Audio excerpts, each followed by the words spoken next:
Animals as leaders, led by Tosin Abasi.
Check, check, check.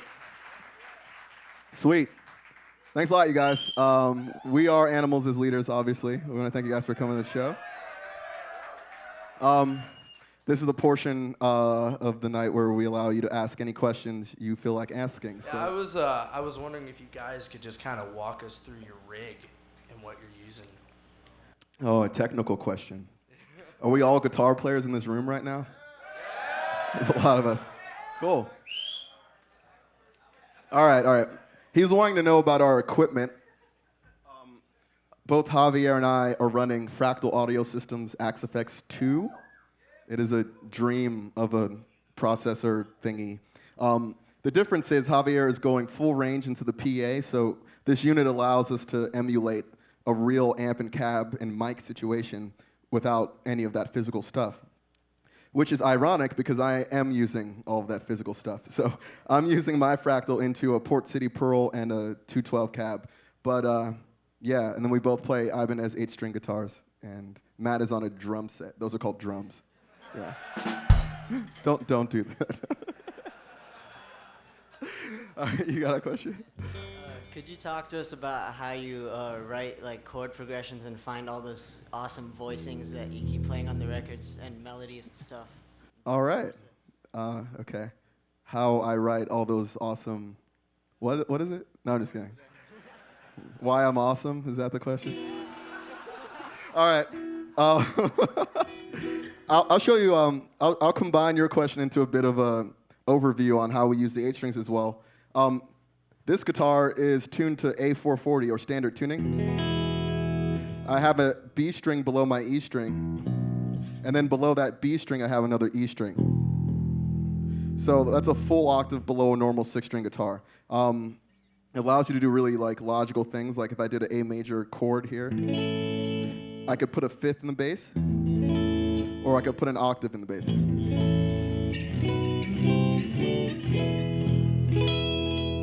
So you can kind of think like a normal guitar neck, but then you also have all this really gratifying low end. So speaking of chord voicings and how we use this stuff, I think our next song is a good demonstration of it. But basically, I took this voicing that's kind of like 2/5, and I'm just moving it around against a pedal tone of E.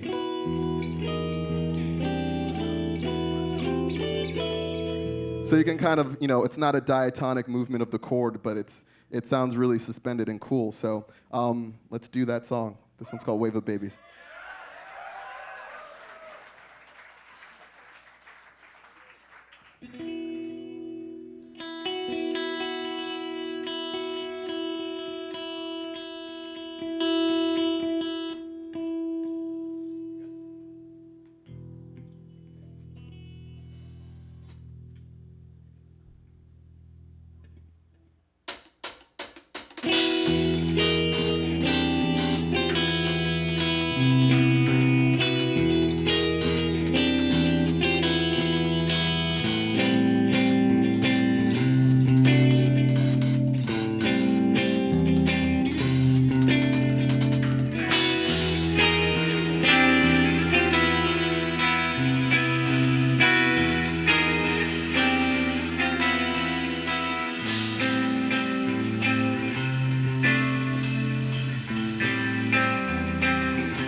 Right on. Thanks a lot. Let's have a round of applause for Matt Garsko on the drums, man.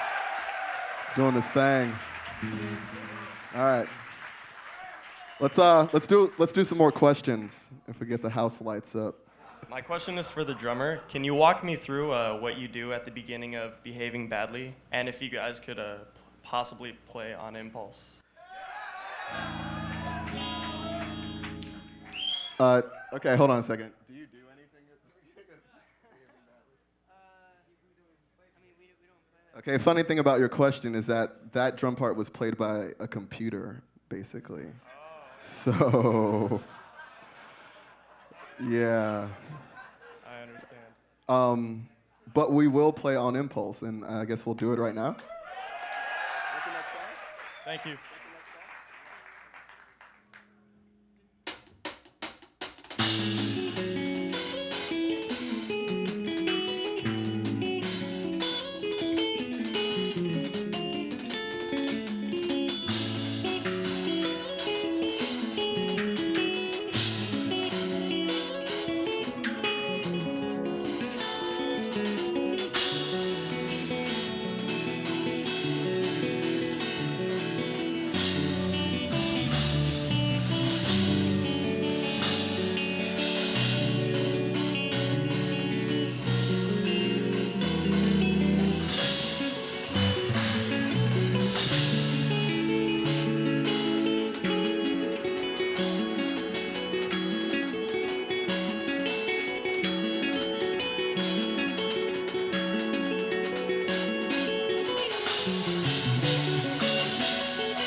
Hey, cool, thanks. Let's do some more questions, actually. Cool. Yeah, just thank you guys for coming down once again. And if you could, man, just go a little bit over your slapping technique. I think a lot of us guitar players would appreciate that. Yeah. 3 easy steps. Okay. He's wondering about the slap technique I do. I first learned of it from Evan Brewer, who had studied with Reggie Wooten, and I feel like, yeah, Victor Wooten and all those guys I think had been doing this stuff for a long time. But the whole idea is to, instead of just getting a single percussive hit with your thumb, you do double stroke. So there's a down-up motion. Like that. And then from there, you can add the rest of the fingers on your right hand to increase the note groupings you're doing. So I can take 2 up to 3 by adding my index finger. 1, 2, 3, 1, 2, 3.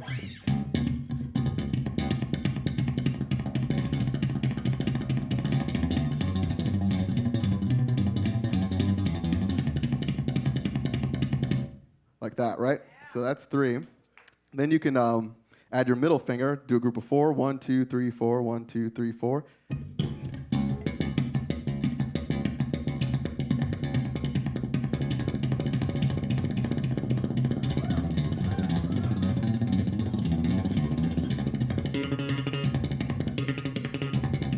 Like that, right? And then you can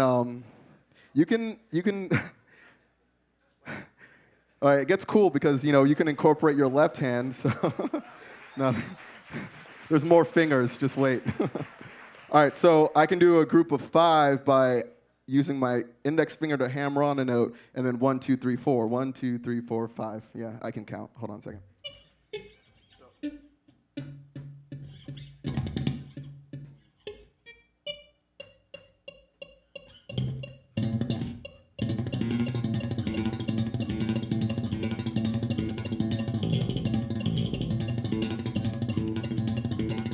So that's 5 against a quarter note there. And then from there, let's see, you can add your ring finger. So I can do a group of 5 on one hand, 1, 2, 3, 4, 5.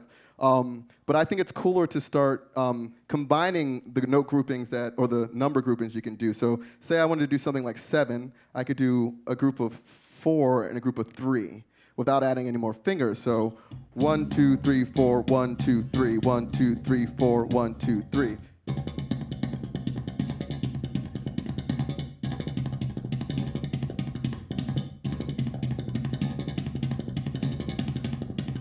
Which is pretty cool. From there, you can, let's take it to the ring finger. So now I'm going to start doing different phrases that are based off of using all 4 of these fingers minus my pinky. Let's see.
So yeah. So I think it's really cool, and it highlights the advantage of having an extended range guitar, because that would sound kind of weird on a Stratocaster, maybe. But there's more melodic things you can do with it. Let's see, just by doing simple triads and various things like that.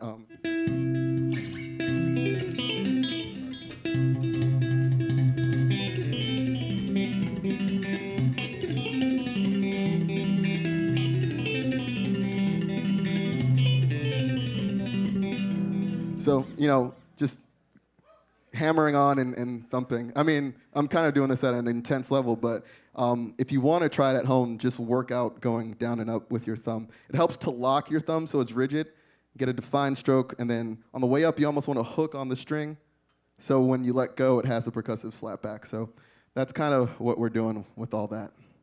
We'll switch to this side. Basically, your influences, what you all like to listen to nowadays, and how you grew up with music and stuff. Nowadays, what I like to listen to? Listening to a lot of trap music. We listen to a lot of electronica. I think Kanye West and Good Music are putting out a lot of stuff, as weird as that sounds. 2 Chainz! I listen to, seriously, but I also like a lot of modern jazz players like Kurt Rosenwinkel and Adam Rogers, and who else? Yeah, there's a band called Jaga Jazzist, which is from Norway, and they're an instrumental band. Thundercat, Steven Bruner put out a CD that was dope.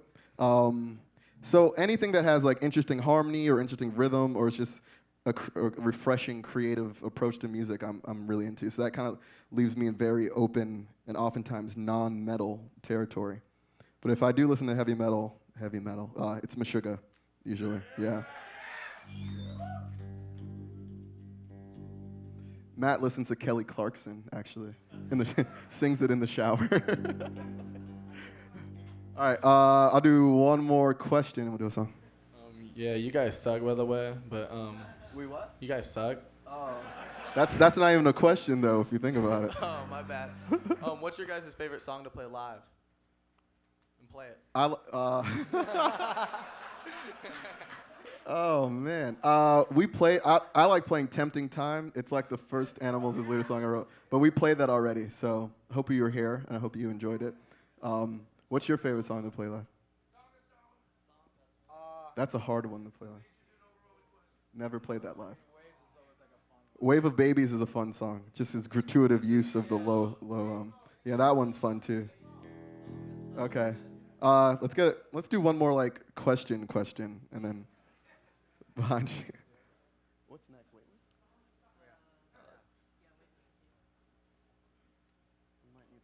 Okay, shoot.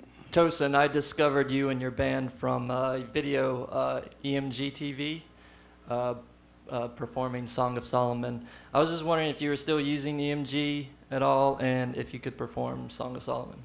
Okay. There's gonna be 2 no's to that. No, I have a guitar with EMGs in it. And they're the 808Xs. I like them. They're cool. Javier is still playing EMG. He left that guitar at home, apparently. Song of Solomon, we haven't... Matt is new to the band, relatively new. And yeah, give him a round of applause. And we haven't really learned that song because we're favoring the newer album. But maybe one day in the future we'll play it and you'll be there and it'll make you happy. Yeah. All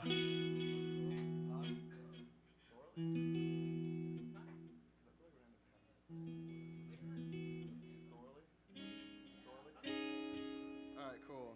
This song is a pretty good demonstration of some of the slap stuff, so it's called Thorley at Home.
Más preguntas? That means more questions. And no, okay. Does anyone have any? No? Should we play more? Question? You've got one? This question's for Matt, actually. How much of what you play is improvised? What'd you say? How much of what you play is improvised? Check. All right. I'd say about 20% is like improvised on the spot, but yeah, definitely more than that is my kind of take on things. But yeah, I try to, as best I can, phrase around the guitar parts or play to the phrase. I try very little to deviate from that, because this is it's pretty complex music, so it's easy to, lose people, and I don't know. Does that answer your question? Yeah, it does. All right. Cool. Let's switch over to this side, I guess. I was A wondering, round of applause for the question. I was wondering, in terms of hybrid picking or slap and pop, how do you work on strengthening your fingers on the right hand? I mostly like the ring finger or the pinky. Okay. I mean, I think learning classical guitar, even like to an intermediate level, is just going to do all that work for you. It's a different story if you're using your pick and combining it with your fingers, but honestly, you're going to develop all of that facility from learning like basic classical repertoire. You know what I mean? So arpeggios as well as like pieces that have counterpoint and stuff like that. But it'll even help you outside of those techniques, because then you'll start to really perceive the guitar as like not just a chordal instrument or like a single note at a time, but literally like a mini orchestra. And I think for me, it really opened up my composition. So, and it helped with all the slapping as well as the hybrid picking stuff. So, and some classical, yeah. This is a question for Matt again. As previously stated, he's fairly new, and the drums are pre-written on a computer. How'd you actually approach learning them on a drum set and apply it? Can you repeat the question? How'd you approach learning the songs, since they're such complex songs? How'd you approach learning them?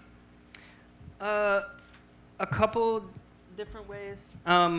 What a big help was this program called Amazing Slowdowner.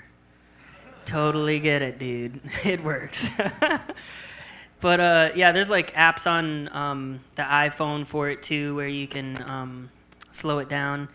But my approach is basically, I wrote out the parts pretty exact, and at points like during a fill or something, I would be like, okay, could I, like on my best day, I had the chance to like sit down and compose my parts basically. I'm like, on my best day, could have I played that fill better, or like what could this part like have, benefited from more. So I try to add that in,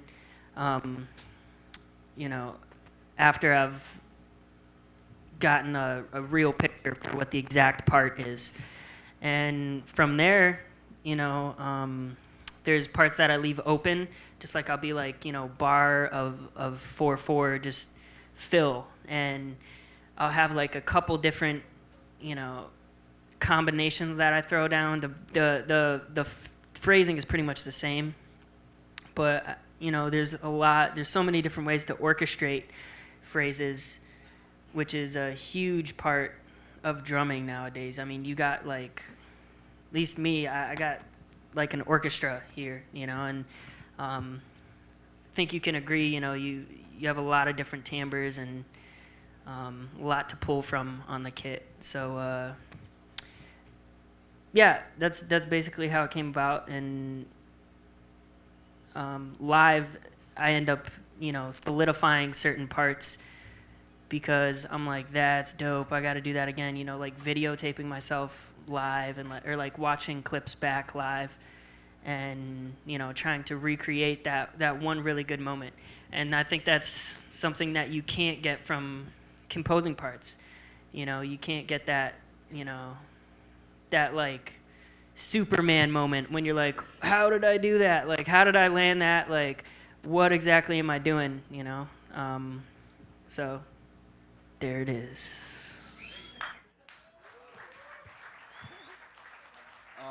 One more question? We'll do one more question and we'll do another tune. Have you guys ever been looking for a bass player, or do you want to just do tracks forever?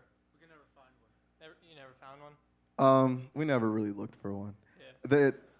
The project was really born of an opportunity that I had to record a solo guitar CD, and there literally was no band at the moment. There was just me and my ideas. I worked with Misha Mansour of Periphery, and yeah.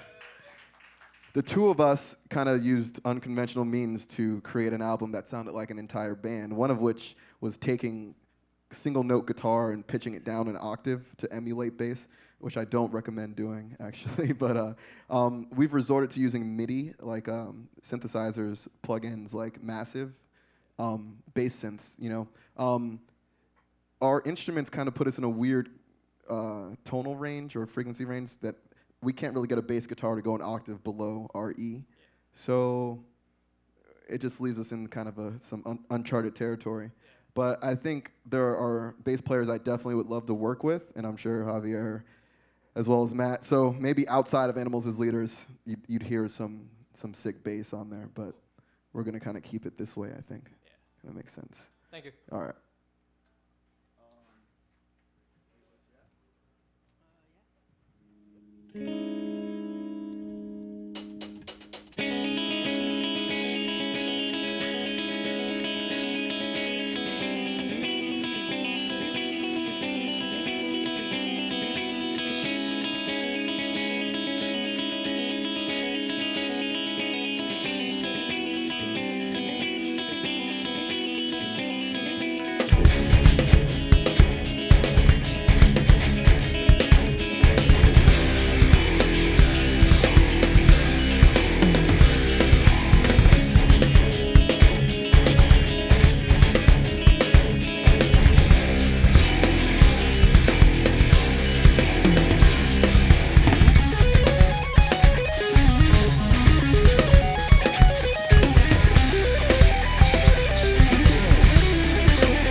All right, we're gonna do one or two more questions and probably do our final song. So let's make them good. So Tosin, you have some ridiculous skills, man. Thank you. I would love to be as good as you, but Here at MI, I think you can be, if not better. okay, for sure. Well, I was just gonna ask like They didn't tell me to say that. No, I'm just kidding. two-part question. When did you start playing guitar? 17 years ago, when I was 12. When you were 12, okay. Yeah. So like you must have practiced like thousands and thousands of hours getting this good. So like would you be able to give us some, because I totally suck at practicing, so like would you be able to give us some tips at Suck on, at like, practicing? Yeah, like just sitting down and working the scales and stuff like that. I think a distinction should be made because for me, like practice was not necessarily like an obligation. Like my mom wouldn't let me go outside if I didn't do my like half an hour of practice or whatever. It's more like I was extremely motivated by, the development that I saw taking place. I think learning an instrument is really cool because there are things you can't do physically or maybe mentally, and then with enough work, you directly see that translated into a lick you can pull off or a technique you can do. So I was really obsessed with that phenomena of like seeing someone do something and being like, holy shit, that's really cool, and then not being able to do it, and then working for a few weeks and then totally nailing it, and it just never stopped happening. So I feel like your mental attitude towards practice should be one of like, it's fun, or it's you want to do it. Like no one should have to make you do it. Maybe you should do something else at that point. You know what I mean? Yeah. Or It's just sometimes I feel like I'll get like mentally like fatigued just sitting there staring at a paper if I'm trying to figure out a scale or figure out a lick that I can't do. I'll just like get fatigued and not be able to focus on it as much. Like did you how many hours a day did you practice like at your peak? I mean, there was a point I was playing like Nirvana and Smashing Pumpkins for like years, but I still played. I just thought that if you knew how to do a bar chord, you could play any song in existence, basically. When I heard guys like Yngwie Malmsteen, I was literally like, I didn't know you could make the guitar do that, and it changed my whole approach to the instrument. How many hours a day did I practice? I don't know. On a good day, 6 hours. I still do that, but I like playing way more than I could make a list for you, some of the material, and it's inappropriate, but playing guitar is probably in the top 3. Okay. No, don't get me wrong, I play guitar a lot. It's just when I practice, I'll like go on to some other stuff and like not get done what I wanted to get done or something like that. Yeah, there's a few things. Don't be too hard on yourself. Part of this is it is a process, so you can feel defeated, but know that ultimately like you are capable of doing things that you can't do at that very moment. Don't be too hard on yourself. And secondly, learn how you learn. Like for me, I much rather would watch a video, an instructional video, than look at a book because it helps me to see it demonstrated. And maybe you need to figure out what your learning process is and capitalize on that, and then it'll really sort of, I think, make your practice more efficient. For sure. Yeah. Could I add something? Yeah, for sure. Yeah, you're amazing too, dude. Like, Jesus. I'm a drummer too, so. Okay. I think by watching these guys, a little bit of their secret that I could tell you is like practice musically. That will help you to get those longer hours in, and if you have multiple things to focus on, that helps. And it's kind of like it's a lot like working out. Like you can't just like go in the gym for like 2 or 4 hours straight, unless you're like roid raging. But like usually you want to spread it out, and I found that that's like super helpful for me to like effortlessly master things, is to like spread out. Like say it's just some rudiment or something, it could be a scale for you, a picking, like do it 10 minutes in the morning, 10 minutes in the afternoon, 10 minutes at night. And like what that's going to do is it's going to be a constant, reminder to your brain, and it's going to help settle in, because it's like baking a cake, you can't just pull it out the oven and then start, eating it. You got to, put it in the oven, which is you practicing it and then let it cool. You know, let like. It might be more like baking a pie, actually. If you're thinking. Like, but yeah, let it cool, man, and Let it process. yeah, thanks, man. Thanks, you guys. Also, like, it's a good thing. It's a good thing if you're like, if at the end of practicing you're retarded and like you're like, I don't know if I can like socialize with people. Like, that's a good thing. You're pushing the limits of your brain. You know, like that's the only way your mind's gonna get stronger is by pushing yourself. So. Matt is also a life coach, so if anyone is interested on like full motivational speaking, I sell tapes. Still. 23 years of living experience. He's got a lot to offer. Anyway, let's switch over to this side real quick. You got a question? This is more about like your writing process.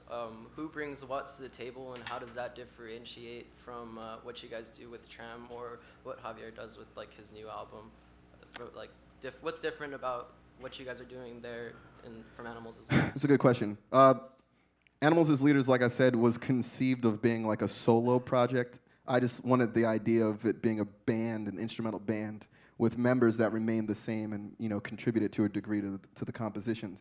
I personally write a bulk of the material just because that's how, like he said, practicing musically, what he means is instead of doing some dry, rigid practice, I incorporate whatever it is I'm trying to learn oftentimes into writing something. So a lot of the songs you're hearing or some of the parts came from me learning, like I wanted to work on tapping, and so I made a musical exercise, and that ends up becoming a riff.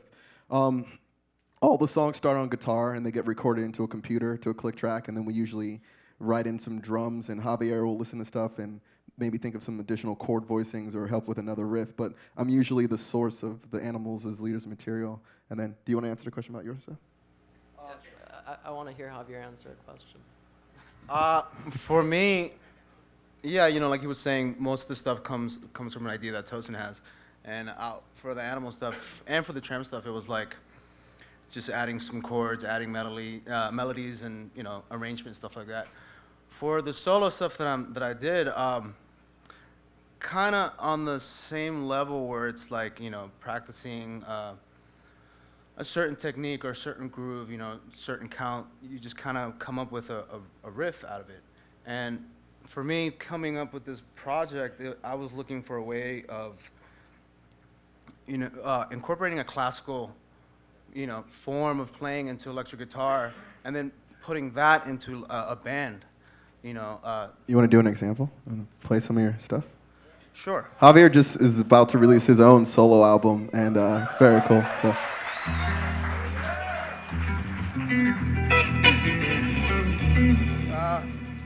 We got a different patch. Hang on.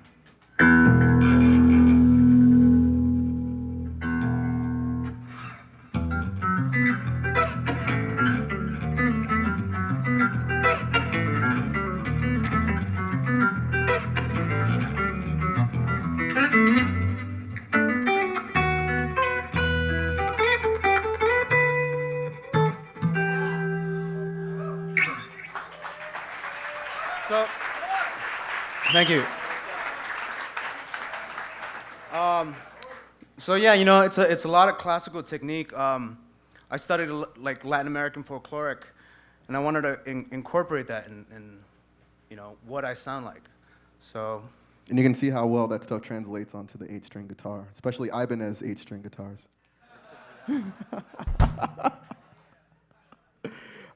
It's called Mestiz, his album, or the band, him.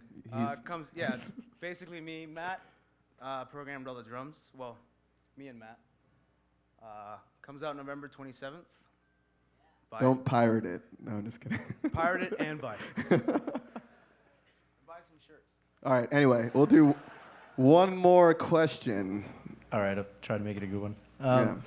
So you guys sound great up there, and I know a huge part of it is not just your technique, but your tone. And I wanted to know, how much does your tone vary, like from the time, let's say you start writing a riff to the time you record it and you play it live? Like, are you really nuanced with it, depending on what venue you're in? Is it constantly evolving, or do you just kind of set it and forget it? Yeah. Okay, the thing about that unit is that it allows like a ton of options for crafting tone.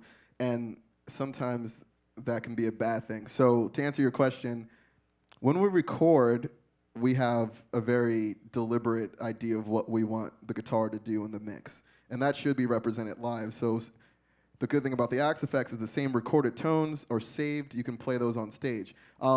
I am guilty of changing my tones, like even on tour, like at sound check, just because I don't know. I think Javier's a bit more consistent with his stuff. Yeah, we're pretty different people. But the idea is to have a distinct tone for me, so maybe that's the reason I'm constantly changing things. But for the most part, every rhythm tone I have for the set tonight, it's all the same rhythm patch. Every lead patch is the same. Every clean patch is the same. He's got some pretty heavily affected stuff, but it's all stored. It's like a preset, so it doesn't really vary from room to room. We don't really tweak our EQ based on the room, because we know that our tubes haven't gone weird or, well, now that I'm using a new amp, that might actually happen. But as far as he's concerned, you can be sure that everything remains the same inside of the box, so it contributes to consistency. Cool. Yeah. All right. Thank you very much for coming out to the clinic. We really appreciate it.